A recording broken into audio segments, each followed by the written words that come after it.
Hello students, welcome to our lecture 1.5 where we will primarily discuss linear mapping or linear transformations, and this will take us one step closer to the concept of singular value decomposition as well as classification. And this is one of the most important concepts where we will put all the things that we have learned about spans and bases to some use. Now, when we talked about vectors, we learned that when we add two vectors, we should be able to get an output as vectors, and of course these vectors, they have to be size compatible, but vector addition produces vectors. Multiplication of a vector by a constant should also produce a vector. Now we define the transformations, or specifically linear transformations, defined by phi in a way that whenever such linear transformations are applied, these two properties, that is that a vector still remains a vector, it could be one dimensional vector, but a vector still remains a vector, and these properties of addition and multiplication by scalar are preserved. Moreover, we can also change the dimensionality of a vector. We learned that dimensions is defined by how many number of columns we have in the span matrix that we are putting together. So dimension of V can also be changed to dimension of W by applying such certain transformations. But again, we are not worried about the size, but we are worried about the two fundamental properties, that is, even after transformation these properties are applicable. And we say that a mapping would preserve this structure. Let us say there is some mapping phi, and we apply it in two vectors x and y, and the output here we get is phi of x plus phi of y, and we can say that now the structure that we have been talking about is preserved. Similarly, if we multiply a vector by constant lambda, we can do that in a similar fashion if and only if the structure is preserved, and this is what we mean by the linear mapping or a linear transformation. As we said that we are preserving the type, that is, we are in the same type, and you know that word homo means same or similar, morphism means form, and hence linear transformation are also called as vector space homomorphism, because we are applying these transformations to vector space, and we define a particular transformation phi from vector space V to vector space W. Now this could be our two-dimensional vector space, and we can define a transformation in a way that it is transformed to a three-dimensional vector space, or even vice versa. That is, we can reduce a three-dimensional vector space to a two-dimensional vector space by defining certain transformations. And that is entire key idea behind learning SVD and PCA, that how to perform these transformations to enhance or reduce the dimensionality of given data set that we are working on. So we define this phi V to W, and we call it as a linear mapping, such that if x and y, for x and y belonging to a vector space denoted by V, and for all the lambdas belonging to real numbers, we define this transformation as phi of lambda x vector plus, there is another constant, let us say psi, which also is a real number, such that we can take the transformation first and multiply by constant, or we multiply by the constant first and take the transformation, and they are equivalent, and that's what we mean by the linear mapping. So that's what we write in the notational form. Now we will try to add some sense that what these transformations really are. So one of the simplest example of these linear transformations is that Let us say that we have this Cartesian coordinate which we are very much familiar with, denoted by, represented by 1 0 and 0 1. That is, this vector would be 1 0, this vector would be 0 1. And now if we rotate this entire setup by 45 degrees, 45 degrees would rotate it like this. Our red vector, which is parallel to y-axis or a Cartesian y-axis, would become something like this. So we have said that we multiplied older vector or the older Cartesian system in a way by some matrix A, which we call as a transformation matrix. That entire system got rotated by 45 degrees. Since these kind of transformations, they preserve the properties that we just talked about, multiplying by scalar, vector still remains a vector. We call these particular transformations as linear mapping. Also, one very important condition for a transformation to qualify for linear mapping is that if we transform a zero vector of any dimension, it could be in a two-dimensional vector space or a three-dimensional vector space, the transformation, if it is linear, it should always produce a zero vector as an output. And of course it can change the dimension, the space in which this particular vector is located. It could be in three-dimensional or four-vector dimensional space depending upon the size of this transformation matrix, but still it has to be zero. And as long as we are satisfying these criteria, we said that we are working with the linear mapping. Also, there is a very important concept that we need to learn about, that when we say that a particular mapping has a possible inverse. In our high school, we have learned about certain functions which we call as 1 1 or onto functions. In the context of machine learning, we would call such functions as injective functions and surjective functions. So 1 1 would have name as injective and onto functions will name as surjective. So 1 1 basically means that, let us say that we have some vector x and we apply some transformation represented by phi. This could be again the rotation, and all the elements of this vector space x will map to new output space, which in our case is y. You can think of again v to w achieved by applying some transformation.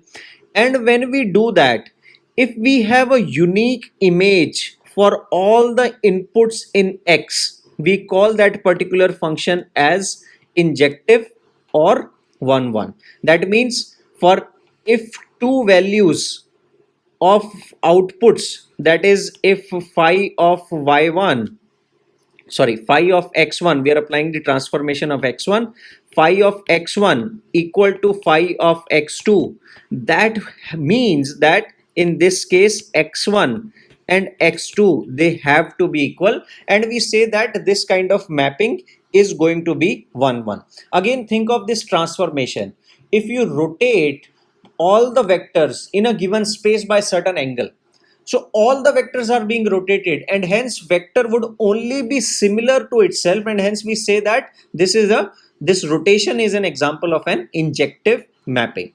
Similarly, when we talk about the surjective mapping, let us again consider that there is some vector x which is in space v. There is another vector to which it is mapped through some transformation, and if we can trace back all the elements that are present in this w back to x, we can say that our mapping is surjective. And if we talk about it, it means that every element in w can be reached. So I should say it this way, that means if we apply some transformation, all of the points in x should have some of the image in the transformed space, and if there is one empty point here, that means you cannot reach it by applying the transformation to x. That would mean that this function is no longer surjective or onto, and hence when a function classifies to be surjective as well as injective, only then we can say that our function is invertible. Mind it, we are not talking about the invertibility of matrix, but we are talking about the invertibility in the context of the mapping. That means if we can reach from V to W and our functions are invertible, we can also reach back from W to V, and such functions are known as the bijective functions that classify that satisfies the criteria for being injective as well as surjective. So we learned three terms right now. One we called as homomorphism, one we learned as injective, and then surjective, and combination of injective and surjective gives us the bijective function. And you will encounter these terminologies coming again and again if you refer to any machine learning. Also, there is another important term that we need to understand, which we call as identity mapping. So identity mapping is basically that you have a function x, you rotate it without changing its dimension or dimensionality. So basically your mapping is from v to v achieved through some transformation function. So we are mapping x to x here. You're not changing anything. You may be changing the values of coordinates, but we will talk about what these coordinates would mean. But this is the mapping of same function into itself, and hence we call it as identity mapping. For example, when we talk about a particular vector which is represented by, let us say, this black line here, and we are taking measurements or we are defining coordinates of this endpoint with respect to our Cartesian system, which is represented by 1 0 and 0 1, and let us say that this is given by 3 comma 2. Now even if we rotate our bases, that is, we say that we don't like this Cartesian system, I am going to define some other coordinate system which is slightly inclined to my original Cartesian system. The point here is that you have just rotated your bases, you have left this particular vector unbothered, or you are not touching it. Hence we say that we are making the rotations in the same plane, and we say that this is an example of identity mapping or identity automorphism. Even if you rotate this particular vector in the same plane, you're not changing the dimensionality here.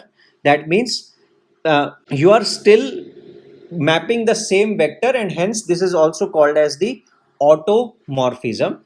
So just rotation of the basis would classify as identity automorphism. Rotation of everything lying in a space without changing its dimension would just classify as the automorphism, and the word identity would be dropped out. Now if this thing is clear, let us try to understand what these transformations look like, what this nature of phi would look like. So let us consider a vector which is given by 3 comma 2, and we multiply it by some matrix given by cos theta minus sine theta and cos theta, and we can begin with assuming that theta takes the value of pi by 4 or 45 degrees. Now when you rotate this particular, when you multiply this vector represented by 3 2 with respect to our Cartesian coordinates by this transformation matrix, you are basically rotating this metric, this vector that is shown here in highlighted color, by another 45 degrees, and hence we say that this transformation matrix when multiplied by vector rotated a particular vector, and hence it is transformed. Does it still satisfy all the criteria of linear transformations? Yes, because the inherent properties of vector are still unchanged. We can still add vector, we can multiply it by metric, by a scalar, and do all kind of operations that we just discussed. Now before we go to understand what would be the new value of coordinates if we rotate our basis, for example, or if we rotate this particular matrix, we need to understand something called as coordinates. Now all of us are familiar that whenever we say that this particular endpoint has values of 3 by 2, 3 and 2, we are talking about the coordinates with respect to what? With respect to some basis. And we say that if we know the basis, we can always express all the vectors lying in that particular space or n-dimensional space as the linear combination of bases. So if we are in two-dimensional space, we know that the canonical or standard bases are given by 1 0 and 0 1. So if we multiply this by lambda 1 and multiply this by lambda 2, whatever are the values lambda 1 and lambda 2 would assume, we would say that these are the coordinates of vector 3 2 with respect to standard basis. Now it is not very hard to tell us that in this case lambda 1 has to be equal to 3, lambda 2 has to be equal to 2 to satisfy this equation, and hence the coordinate of endpoint of that vector is 3 comma 2 with respect to 1 0 and 0 1.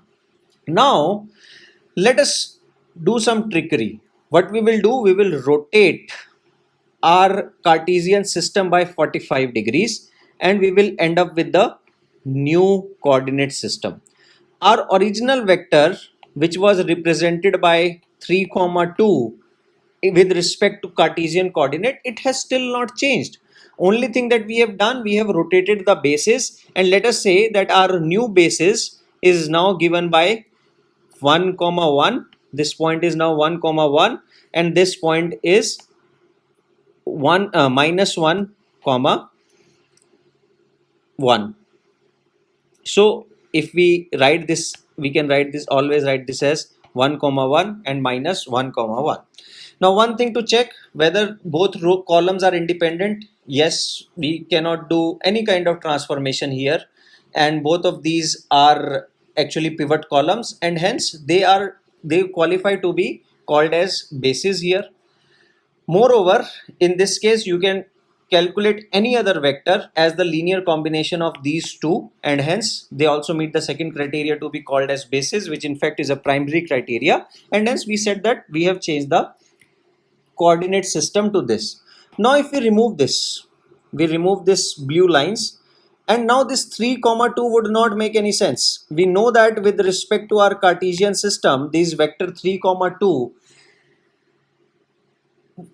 needs to be defined with respect to our new coordinate system. So the question arises, what are the new values of coordinate of vector 3 2 which belongs to R square, and these were with respect to the standard basis. Now to do that, what we will do, we will try to come up with new values of C1, which is 1 comma 1 plus C2 minus 1 comma 1, and whatever the values of C1 and C2 we get, that would be the new coordinates that this point is going to have with respect to the standard basis. So the key takeaway here is that these linear transformations also help us to define new coordinate system, and when we are defining new coordinate system, we have to make sure that we calculate the right address with respect to the new coordinate system or new basis that we have chosen from. Another example that we started with is that let us consider there are multiple points here. Now instead of transforming the Cartesian coordinate system, we rotate all these points. So you can imagine that if the origin is here and we assume that these all are these in all these transformations, our origin remains fixed, our origin is not moving. So from origin we can always draw a vector here and so on and so on. So all these are vectors, all the points can be connected to an origin, and we say that a vector, it tells us that how far that particular point is from the origin. Now if that is the case, we define a procedure in which we rotate all these vectors by some degree, and for sake of simplicity let us say that we rotate all these vectors by 45 degrees. So what will happen, this vector will align somewhere here, this will align somewhere here, and so on. So initially if these points were arranged in some sort of square or rectangular arrangement, they will, with respect to the coordinate, Cartesian coordinate, after the transformation, they may take some shape like this. That means a rotated square about the center, and this can be achieved by some linear transformation a theta. To achieve that, we say that if we multiply all these vectors by cos of theta, sine of theta, minus sine of theta, and cos of theta, which we define as rotation matrix, and we multiply all the x vectors, we will get the new address or new coordinates of y with respect to the Cartesian coordinate itself, but now we will have the new values after that rotation has happened, because all the points, this point will go somewhere here, and hence the address of this point is going to change, which we can calculate just by multiplying the old vectors by the transformation matrix to get their new addresses. And this is what this linear transformation helps us achieve. So let us try to reinforce this concept with help of a specific example. Again, we will take the same Cartesian coordinate system, which we will rotate by 45 degrees. And if we do that, we will get these vectors which would represent our new bases as 1 by root 2, 1 by root 2, minus 1 by root 2, and 1 by root 2.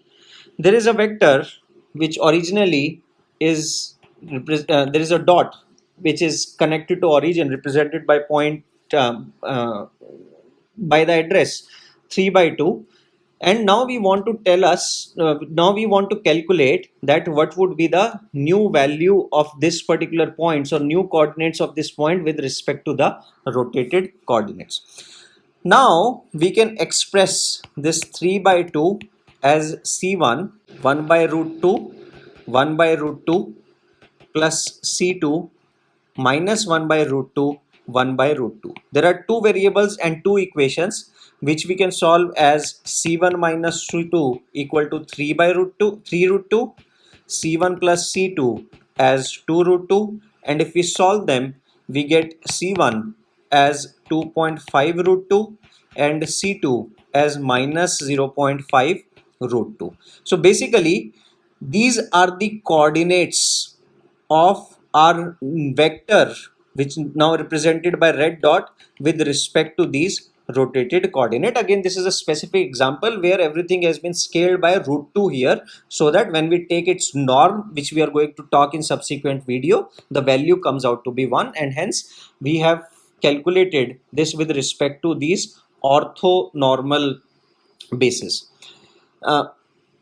Now once we calculate these values, do we have to solve all these equations again and again?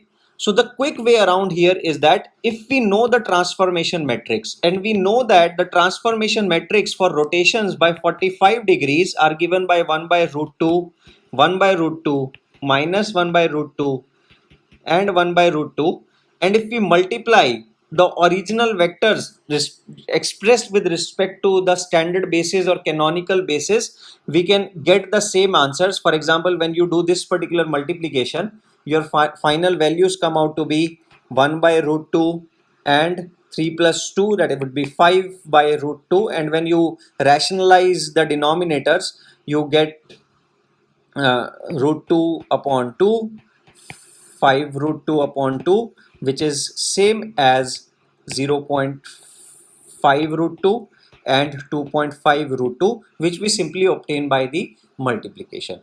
So in summary, whenever we write x as the linear combinations of some bases b1, b2, and so on, let us say that this goes all the way till bn, the coefficients of these bases alpha 1, alpha 2, alpha 3, they give us the coordinates with respect to the bases b1, b2, and bn, and so on.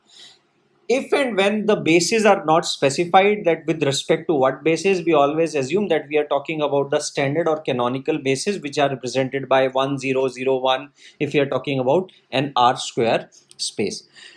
And when we talk about transformations from space V to W, where the dimensionality changes. When we are talking about rotations, we are basically talking about automorphism, that we are rotating a vector in a same space. However, we can also change the dimensionality of a given vector by doing transformations from V to W, which we are going to talk into our next lecture. However, the concepts that we learned in these videos will form the basis of support